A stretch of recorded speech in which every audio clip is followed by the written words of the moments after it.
Hello students, topic for today's lecture is control over banks. The Indian banking sector is regulated by the RBI, that is Reserve Bank of India Act 1934, and BR Act, that is Banking Regulation Act 1949. The Reserve Bank of India, that is RBI, India's central bank, issues various guidelines, notifications and policies from time to time to regulate the banking sector.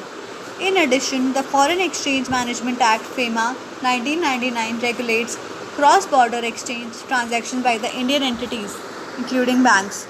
Now, first is primary and secondary legislation.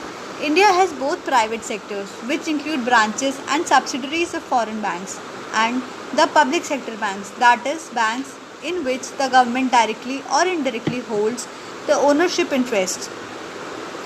Banks in India can primarily be classified as scheduled commercial bank, that is the commercial bank performing all the banking functions. Next, cooperative banks, that is set up by the cooperative societies for providing financing to the small borrowers, and the regional rural banks, that is RRBs, for providing credit to rural agricultural areas. Recently, the RBI has also introduced specialized banks such as payment banks and small finance banks that performs only one banking functions. The key statutes and the regulations that govern the banking industry in India are particularly described in the commercial banks. Then comes the RBI Act. The RBI Act was enacted to establish and set out functions of the RBI.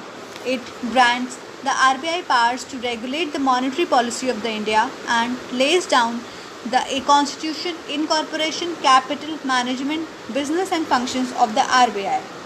Then comes the BR Act, that is Banking Regulation Act. The BR Act provides a framework for the supervision and the regulation of all the banks. It also gives the RBI the power to grant licenses to banks and regulate their business operations. Then comes FEMA. FEMA is the primary exchange control legislation in India.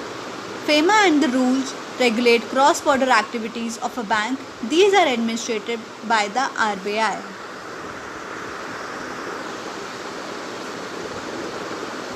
Then, which are the regulatory authorities are primarily responsible for overseeing banks? The RBI supervises and is responsible for managing the operation of the Indian financial systems. In addition to issuing regulations and guidelines for banking operations, it also administers the provisions of the RBI Act, the BR Act and the FEMA. It has wide discretionary powers and is authorized to inspect and investigate the affairs of the bank and to impose penalties in the event of a non-compliance. Thank you.